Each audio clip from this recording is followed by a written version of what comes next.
Okay, propose dividend के ऊपर थोड़ा लिख लेते हैं हम लोग। ठीक है, प्रपोज्ड डिविडेंड,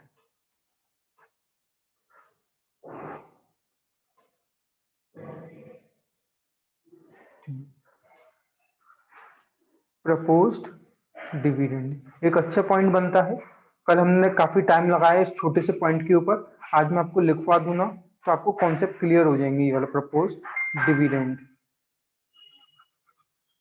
देखिए जैसे कल मैंने आपको बताया था, मैं पहले जनरल एंट्री की बात करता हूँ। अब थोड़ा जनरल एंट्री लिखवा दूंगा, देन मैं आपको लॉजिक्स बता दूंगा नीचे एक बार थोड़े से, जिससे आपको याद रहे। जनरल एंट्री बात करूं, प्रपोज डिविडेंड पहले किसको कहते हैं? जनरल एंट्री के लिए थोड़ी सी स्पेस छोड़ देता हूं मैं। प्रपोज डिविडेंड किसको कहते हैं? सर प्रपोज डिविडेंड का मतलब होता है जो बोर्ड ऑफ डायरेक्टर्स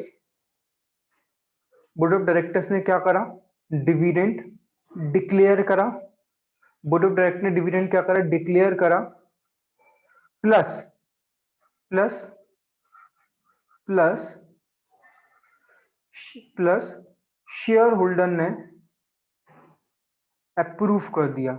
मतलब कि डिक्लेयर प्लस अप्रूव हो जाए तो हम इसको बोलते हैं प्रपोज डिविडेंड। आप भी ऐसे ही लिखना कॉपी के अंदर, क्योंकि बुक के अंदर ऐसे नहीं लिखा हुआ है।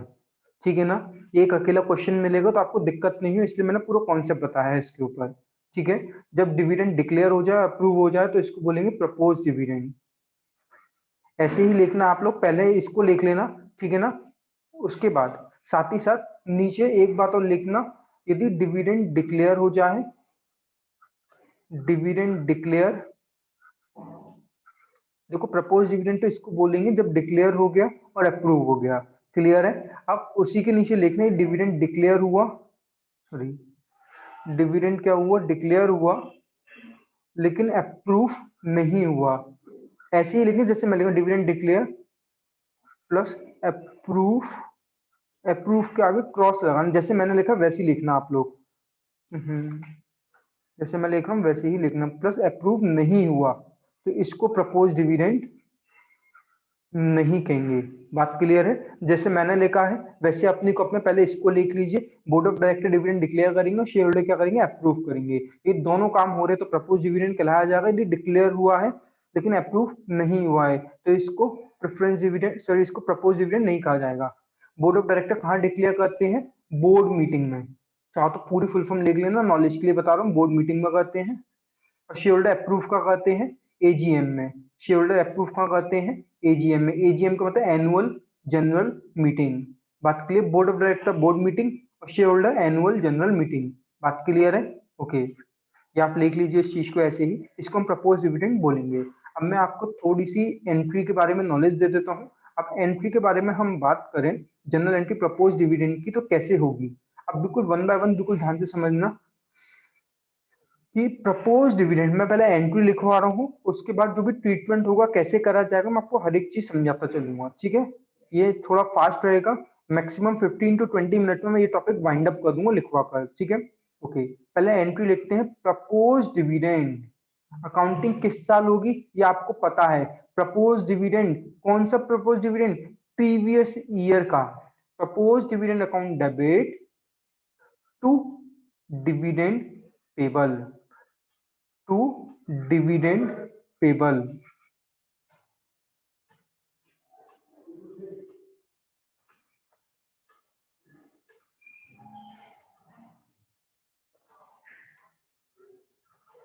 being dividend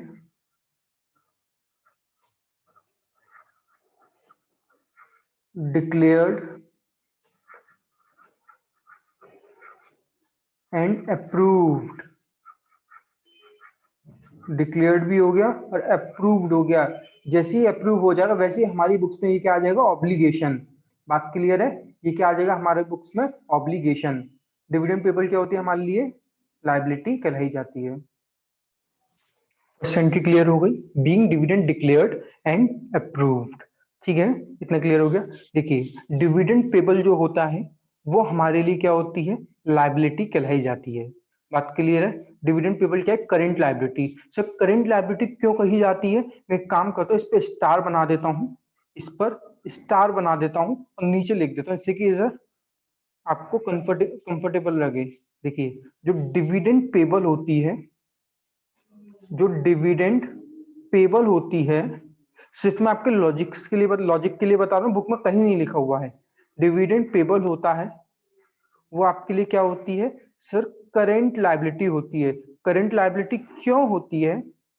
करंट लायबिलिटी क्यों होती है, इसका रीजन क्या है?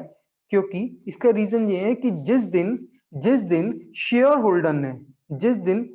होल्डर ने अप्रूव कर लिया डिविडेंड, तो कंपनी के पास एक ऑब्लिगेशन आ जाता है कि उनको 30 डेज के अंदर डिविडेंड पे करना होता है। जिस दिन शेयर होल्डर अप्रूव करते डिविडेंड, उसके लेकर विद इन 30 डेज, कितने दिन लिखा मैंने? With in 30 days, with in 30 days company have a obligation, within 30 days company have a obligation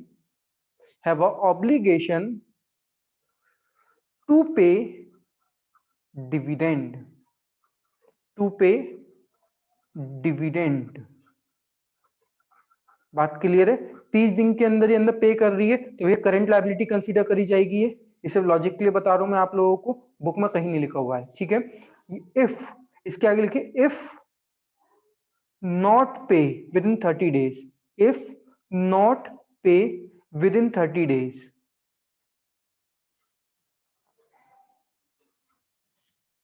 interest से लॉजिक के लिए बता रहा हूं, interest at the rate of 18% per annum plus other compliances, other penalties, ये भी लगाई जाती है। ये आपके सिर्फ लॉजिक के लिए बता रहा हूं जिससे आपको याद रहे। तो इसीलिए कंपनी क्या करती है, जो डिविडेंड होता है वो 30 दिन के अंदर अंदर क्या करती है? पे कर देती है। बात क्लियर है? ये लॉजिक है कि विद इन 30 डेज यदि डिविडेंड पे हो रहा है तो मतलब कि, तो इसका मतलब ये हो गया, तो इसका मतलब क्या हो गया कि कंपनी के लिए ये क्या कंसीडर करा जाएगा? Current liability. बात क्लियर है? यदि 30 दिन के अंदर पे हो गया तो खत्म, तो कोई दिक्कत है नहीं। ये नहीं पे करे तो इंटरेस्ट लगेगी, अदर पेनल्टीज भी लगाई जाएगी। मैं आपको एग्जांपल करवाऊंगा तो और अच्छे से समझाऊंगा इस चीज को।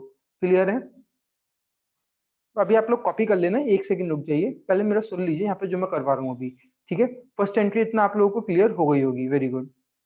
सेकेंड एंट्री की हम लोग बात करते हैं, ये हमारी क्या होगी? First entry. क्लियर है? अब जो प्रपोज डिविडेंड है, ये हमने क्या मान लिया होगा? अपने एप्रोप्रिएशन, और हमने एप्रोप्रिएशन उठाकर कहाँ फेंक दिया होगा? Sir appropriation P and L में जाता है, इंप्लाइड बात है, very good. P and L में जाता है, लेकिन कैसे जाता है? जब हम बैलेंस शीट में भेजते हैं ना, जब हम जैसे जो बैलेंस शीट में प्रॉफिट आया बिफोर एप्रोप्रिएशन, जब हम उसको, जो बिफोर एप्रोप्रिएशन जो प्रॉफिट आया है, हम उसको क्या करते हैं? बैलेंस शीट में ट्रांसफर करते हैं। जैसे ही बैलेंस शीट में ट्रांसफर करेंगे तो हम बैलेंस शीट में फिगर लिखने से पहले उसका क्या करेंगे? एप्रोप्रिएशन करेंगे। तो अल्टीमेटली प्रपोज डिविडेंड कहीं ना कहीं पी एंड एल के अंदर ही ट्रांसफर करा जाता है। हम इसके अंदर सिर्फ ऑपरेटिंग एक्टिविटीज की बात करते हैं, इसलिए हम क्या करते हैं? एप्रोप्रिएशन को हटाते हैं। तो प्रपोज डिविडेंड क्रेडिट हुआ, कौन सा? सिर्फ प्रीवियस ईयर वाला, ये वाला जो मैंने यहाँ पे लिखा ना, इसको क्रेडिट करा, क्योंकि हम इसको क्या करें? ट्रांसफर कर रहे हैं। Surplus that is balance in surplus, that is balance in SOPL। अब मैं SOPL लिख दूं, surplus that is balance in statement of P&L। यहाँ पे लाइन कर देता हूं मैं थोड़ी थोड़ी, सिर्फ कंफ्यूजन ना हो। Surplus that is balance in statement of P&L। मैं भी एक एग्जांपल के साथ आपको बता दूंगा तो जल्दी क्लियर हो जाएगा, ठीक है? क्लियर हो गया? Being previous year proposed dividend transferred to SOPL, statement of P&L। आपकी थर्ड एंट्री हो गई। बात क्लियर है? अब फिर क्या होगा? फिर होगा डिविडेंड जो है इसको पे करने का। डिविडेंड पेबल अकाउंट डेबिट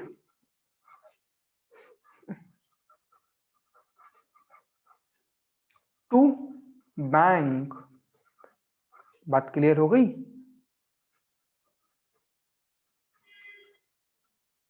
यहाँ पे बैलेंस एसओपीएल आ गया। यहाँ पर भी आ गया। अच्छा, एक चीज ध्यान रखिए, जो अकाउंटिंग करे general entry in current year, ऊपर जरूर लिखना इन current year, in current year. जो अकाउंटिंग करी इसको हाईलाइट जरूर कर देना किसी से, जो अकाउंटिंग करी जा रही है करी जा रही है करेंट ईयर में। ओहो सॉरी, जो जो अकाउंटिंग करी जा रही है ये करी जा रही है हमारी करेंट ईयर में। किस दिन अकाउंटिंग करी जा रही है? करेंट ईयर में।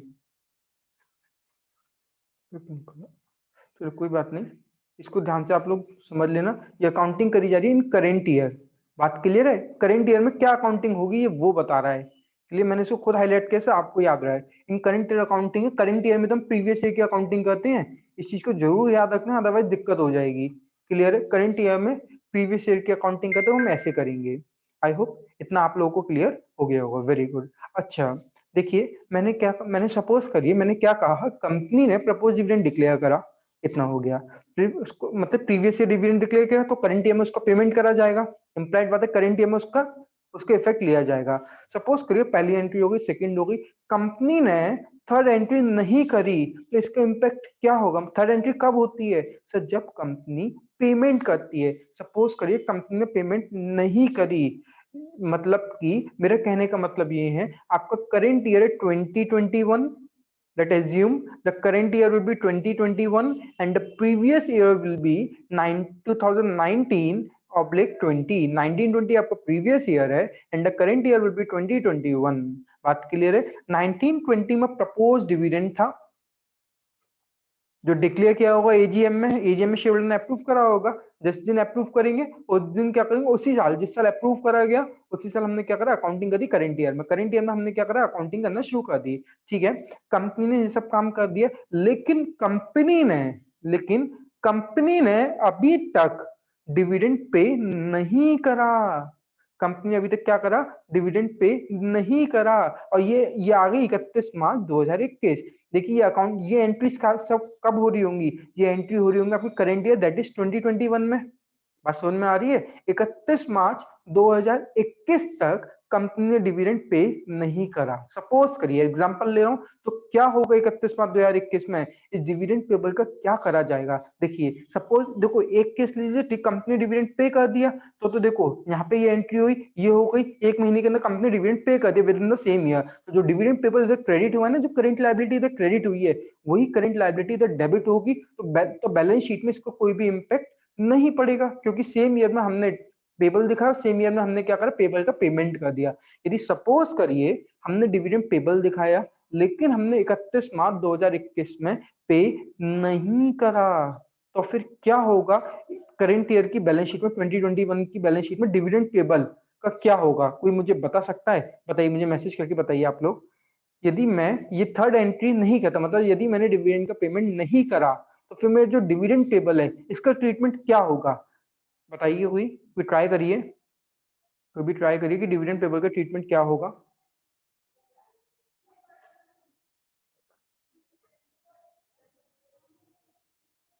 वेरी गुड सर, इसको हम ना लाइबिलिटी में शो कर देंगे।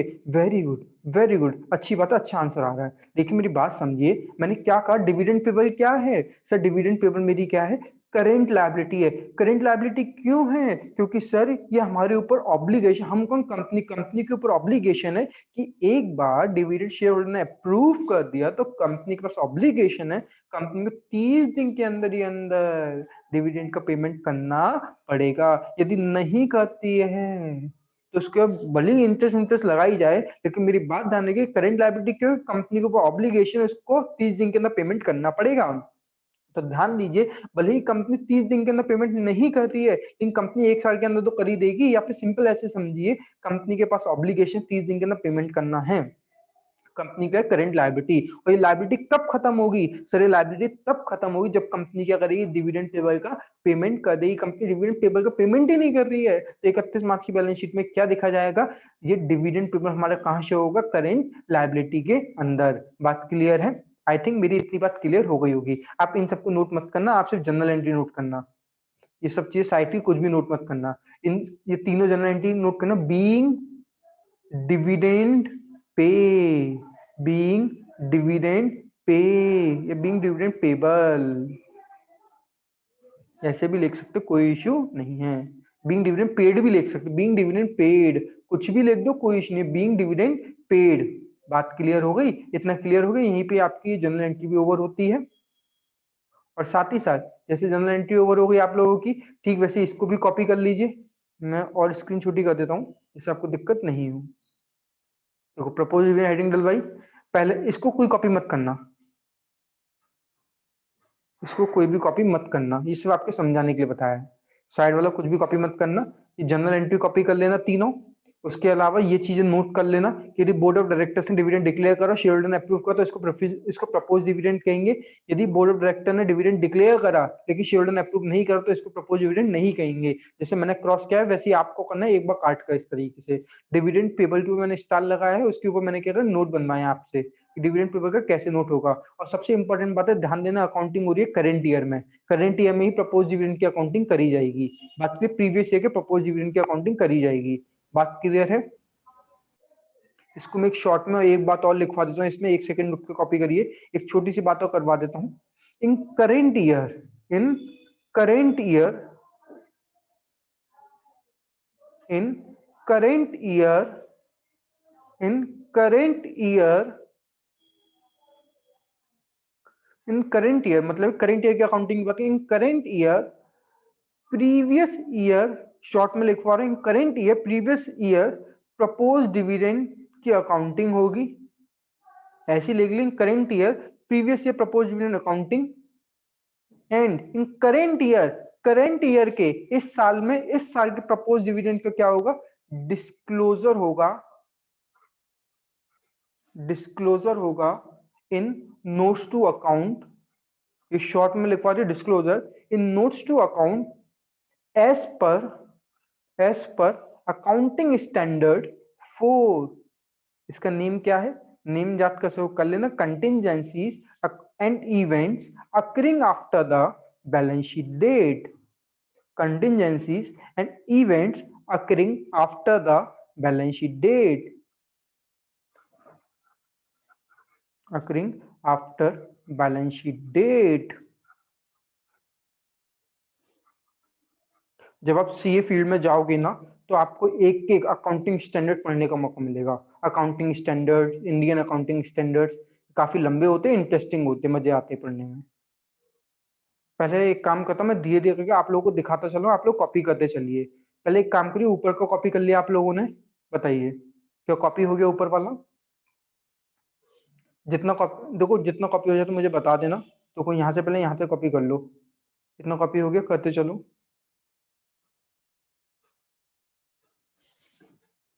इंटरेस्टिंग पेनल्टी क्या है? इंटरेस्टिंग पेनल्टी ये है, यदि 30 डेज के अंदर डिविडेंड का पेमेंट नहीं होता है, यदि विद इन 30 डेज डिविडेंड, देखो शेयर होल्डर ने डिविडेंड अप्रूव करा, जिस दिन अप्रूव करा उससे 30 डेज के अंदर डिविडेंड का पेमेंट नहीं होता है, तो क्या होता है 30 दिन बाद, तो 30 दिन बाद क्या होता है, कंपनी के ऊपर इंटरेस्ट और कुछ पेनल्टीज लगाई जाती है, क्योंकि कंपनी ने डिविडेंड का पेमेंट नहीं करा है। बात क्लियर है? कंपनी एक्ट 2013 में साफ साफ लिखा हुआ है, कंपनी एक्ट 2013 में लिखा हुआ है 30 दिन के अंदर आपको डिविडेंड पे करना है। यदि आप नहीं करते हो तो आपके ऊपर पेनल्टीज और इंटरेस्ट लगाई जाएगी। आई थिंक मेरी बात क्लियर हो गई आप लोगों को? जिसका डाउट है उसको क्लियर हो गया?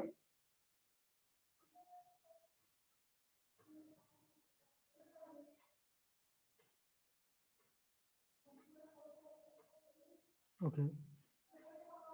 इंटरेस्ट का रेट वैसे 18% है, 18% पर एनम इंटरेस्ट रेट है, 18% पर एनम। बुक के अंदर कहीं नोटिंग नहीं है, तो चाहो तो इग्नोर भी कर सकते हो, तब भी कोई दिक्कत नहीं है, ओनली फॉर नॉलेज पर्पस। ठीक है, कॉपी करिए जल्दी से इस चीज को।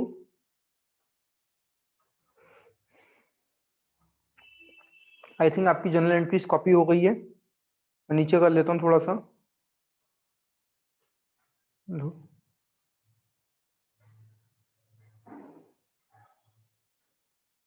Done, okay.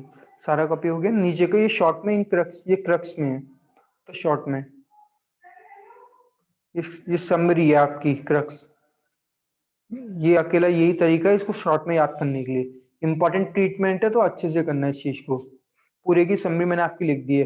करंट ईयर में प्रीवियस ईयर के प्रपोज डिविडेंड की अकाउंटिंग करी जाएगी, और करेंट ईयर के प्रपोज इवेंट को डिस्क्लोज करा जाएगा नोट्स टू अकाउंट के अंदर। अच्छा, एक चीज और बता देता हूँ जिससे आपको सीधे अप्लाई करने में दिक्कत नहीं होगी। अब देखो आप कैसे ट्रीटमेंट करोगे, ट्रीटमेंट कैसे करोगे इसका वो भी मैं बता देता हूँ हाल कैल। इसका जो ट्रीटमेंट होगा,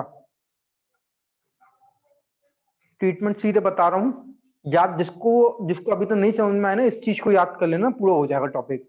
ऑपरेटिंग एक्टिविटी के अंदर, ऑपरेटिंग एक्टिविटी के अंदर net profit after all appropriation, net profit after all appropriation में क्या होगा, इसका एड बैक होगा। All appropriation plus plus propose dividend, ये रेडीमेड में आपको बता रहा हूँ जिससे आपको दिक्कत नहीं, plus propose dividend previous year,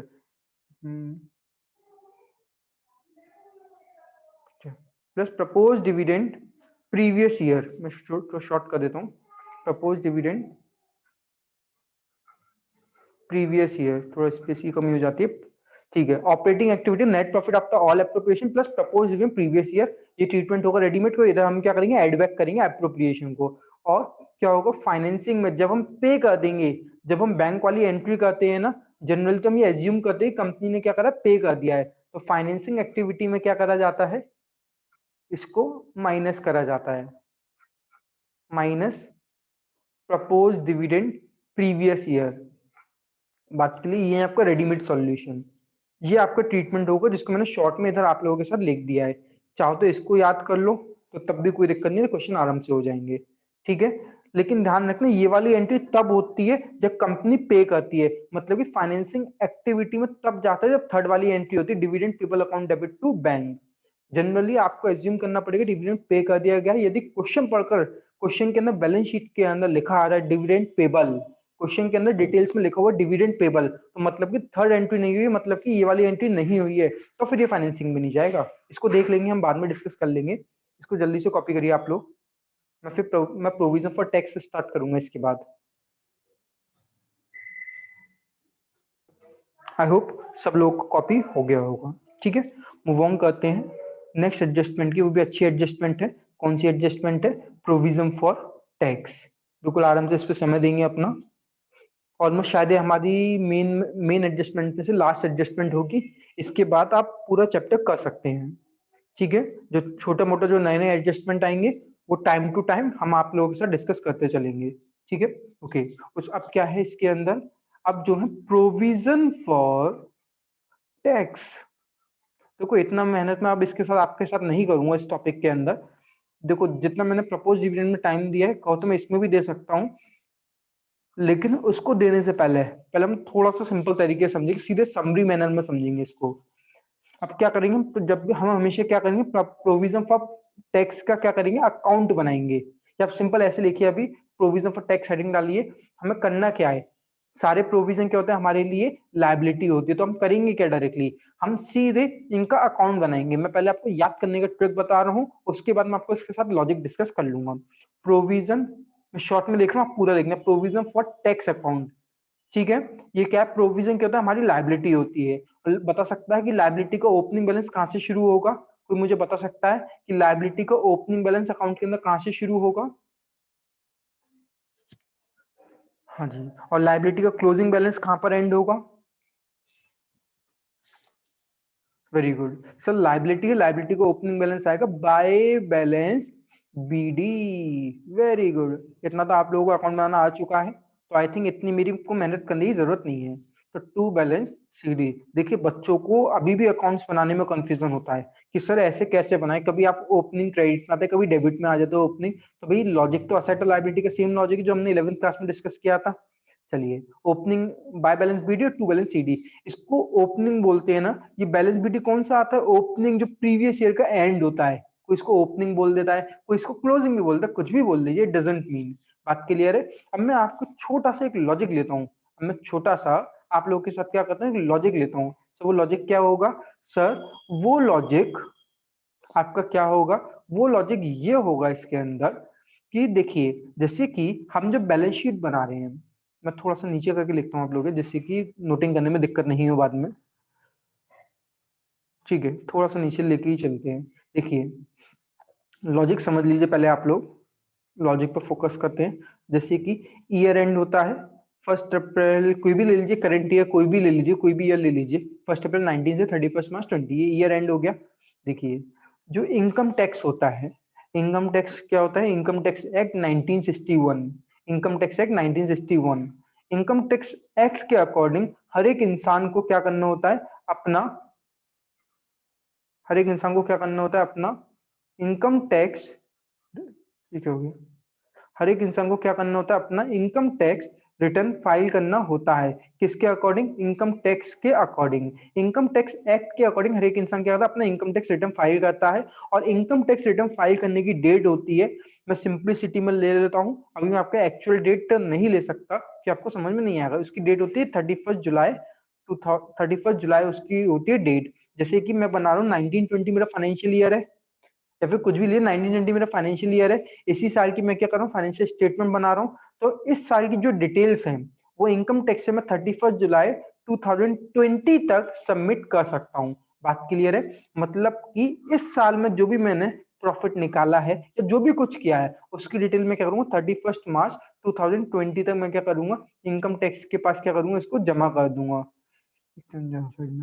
ठीक है, अब देखिए बिल्कुल सिंपल समझिए, मैं आप लोगों से ये कहना चाह रहा हूँ, जैसे कि मेरा ईयर एंड हुआ 31 मार्च 2020, अब इनकम टैक्स दिया किस पर जाता है, मैं थोड़ा थोड़ा सा लॉजिक दे रहा हूँ अभी आप लोगों के साथ। इनकम टैक्स दिया किस पर जाता है, सर इनकम टैक्स दिया तो जो हमारा प्रॉफिट आता है, जो हमारा क्या आता है, प्रॉफिट आता है। सर ये कौन से प्रॉफिट की बात कर रहे हो, मैं रिमेंबर करवाऊं, आपका earning before interest and tax आया था, उसमें से आपने इंटरेस्ट हटा दिया था, याद आ गया, सारा प्रॉफिट हट चुका है, सब कुछ हो चुका है। अब जैसे ही इंटरेस्ट हट गई, अर्निंग बिफोर टैक्स आ जाएगा, मतलब कि जो भी आपने कमाया है टैक्स माइनस करने से पहले, अब यहाँ से हटाया जाएगा टैक्स, याद आ गया। देन ये वही अमाउंट होता है, ये होता है बिफोर अप्रोप्रिएशन, इसी अमाउंट से हम क्या करते हैं, सारे अप्रोप्रिएशन करते हैं, याद आ गया। देखिए सिंपल बात बोलूं और शॉर्ट में बात बोलूं, जो भी before appropriation net profit before appropriation जो भी आपका अमाउंट होता है ना, उस पर आप टैक्स दोगे। नेट प्रॉफिट बिफोर अप्रोप्रिएशन जो भी आपका है, आप उस पर क्या करोगे, टैक्स का पेमेंट करोगे। बात क्लियर होगी इतनी आप लोगों को, इसको सिंपल सेंस में ऐसे और समझ सकते हैं आप लोग। अच्छा ओके, इसको सिंपल सेंस से ऐसे समझिए, जो भी आपका करेंट ईयर है उसका जो भी आपको टैक्स पे करना होता है वो 31 जुलाई 20 तक आपको पे करना होता है। बात क्लियर है, लेकिन जो टैक्स है वो हमारा ऑब्लिगेशन, हमें पे करना है। तो भाई जो भी ऑब्लिगेशन है हमें पता है हमें पे करना है, किसके ऊपर पे करना है, प्रॉफिट के ऊपर। किसके ऊपर पे करना है, प्रॉफिट के ऊपर हमें क्या करना है, टैक्स पे करना है। अल्टीमेटली कुछ आइडिया तो लग ही जाता है 31 मार्च, जब हम 31 मार्च 20 में देखते हैं तो कुछ ना कुछ हमें आइडिया लग जाता है। तो हम क्या करते हैं, अपनी जो लाइबिलिटी है, अपनी जो लाइबिलिटी है टैक्स की, उसका क्या करते हैं, 31 मार्च में क्या करते हैं, प्रोविजन बना देते हैं। देखिए मैं और सिंपल सेंस से बात करता हूँ, प्रूडेंस प्रिंसिपल याद है, प्रूडेंस प्रिंसिपल कहता है recognise all estimated liabilities. Prudence principle का कहना है यदि आपको लग रहा है कि खर्चा होने वाला, आपकी लाइबिलिटी आने वाली है और आपको संभावना है, और संभावना मोर देन 50% है, तो आप क्या करिए, प्रोविजन बना लीजिए प्रूडेंस प्रिंसिपल के अनुसार। तो आप क्या करोगे, अपनी बैलेंस शीट में 31 मार्च 20 में जो टैक्स का जो पेमेंट होगा, रफली आपको जो भी आइडिया हो कि इतने रुपए का टैक्स जा सकता है, तो आप इसके अकॉर्डिंग क्या करोगे, प्रोविजन फॉर टैक्स बनाओगे। बात क्लियर है, ईयर एंड में। बात क्लियर है, जब ये एक्चुअली कब पता चलेगा, देखो मैं क्या बोल रहा हूँ, देखिए जैसे आपका ईयर चल रहा है, मैं और सिंप्लीफाई कर देता हूँ आप लोगों को, जैसे आपका ईयर चल रहा है, ईयर चल रहा है सर 1 अप्रैल 19 से लेकर 31 मार्च 20। बात क्लियर है, अब मेरा इस साल का जो भी इनकम टैक्स रिटर्न है ये कब जाएगा, सर 31 जुलाई 2020। सिंपल बात बोलूं, आफ्टर 31 मार्च जाना है, इसका जो रिटर्न की फाइलिंग होगी, जब टैक्स पेमेंट करा जाएगा वो आफ्टर 31 मार्च करा जाएगा। बात क्लियर है, देखिए टैक्स का पेमेंट 31 मार्च के बाद ही करा जा रहा है, तो हम क्या करेंगे, लाइबिलिटी तो है टैक्स, तो हम 31 मार्च में क्या करेंगे, टैक्स का क्या करेंगे, प्रोविजन बना देंगे अपने अंदाजे से कि हो सकता है इतना टैक्स इस बार जाए। बात क्लियर है, और उस प्रोविजन को, जब हम प्रोविजन बना रहे हैं, तो हम उस प्रोविजन को क्या करेंगे, अपना पी&एल में ट्रांसफर करेंगे, ये कहते हुए कि अंदाजे से इस साल मेरा इतना खर्चा होगा टैक्स के नाम पर। बात क्लियर है, लेकिन जो एक्चुअल टैक्स है, जो मेरा एक्चुअल टैक्स होगा कि हमने कितना पे करा, वो हमें 31 जुलाई 2020 जब हम इनकम टैक्स रिटर्न फाइल करेंगे तब हमको पता चलेगा। बात क्लियर है, तो मेरी बात सिंपल समझिए, सिंपल समझिए मेरी बात, मैं आपसे ये कहना चाह रहा हूं, मैं आप लोगों से ये कहना चाह रहा हूं, बिल्कुल ध्यान से समझिए। जैसे कि मेरा ईयर है 1 अप्रैल 2019 और ईयर एंड हो रहा है 31 मार्च 2020। 31 मार्च तक ईयर एंड हो गया। अभी हमें पता है प्रॉफिट, हमें पता है अंदाजे इतना प्रॉफिट होता ही होता है, इतने साल से व्यापार करे तो अंदाजे इतना टैक्स तो जाते ही जाते। तो हमने क्या करा, प्रूडेंस प्रिंसिपल के अनुसार, ईयर एंड में एक क्या करे, प्रोविजन बना लिया, क्योंकि लायबिलिटी का प्रोविजन बनाया जाता है। हमने क्या करा, ईयर एंड में क्या कर लिया, प्रोविजन बना लिया। बात क्लियर? जैसे जब हमने प्रोविजन बनाया होगा तो हमने क्या करा होगा, हमने इस प्रोविजन को पी एंड एल में ट्रांसफर कर दिया, P and L account debit to provision for tax.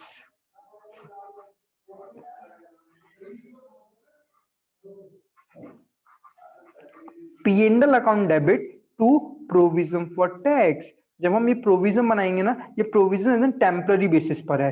जब हमने क्या करा, प्रोविजन बनाया, प्रोविजन फॉर टैक्स। बात क्लियर है? तो हम क्या करेंगे, P and L account debit to provision for tax. बात क्लियर है? या फिर इसको ऐसे समझ लीजिए आप लोग, इसको और सिंपल तरीके से समझते हैं, डायरेक्टली अकाउंट के ऊपर मूव ऑन करते हैं। मैं इसको और सिंपल तरीके से आपको समझाता हूँ, छोड़िए इस चीज को। हम प्रोविजन फॉर टैक्स अकाउंट बना रहे हैं, ओपनिंग ये आ गया। बात क्लियर है? अब हम क्या करेंगे, जितना हम टैक्स का पेमेंट करेंगे, जब हमारा एक्चुअल पेमेंट होगा, तब हम इधर लिखेंगे provision for tax account debit to bank, और जो भी बच जाएगा वो क्या होगा, इधर पी एंड एल के अंदर ट्रांसफर कर दिया जाएगा। अकाउंट बहुत सिंपल है इसका। बात क्लियर है?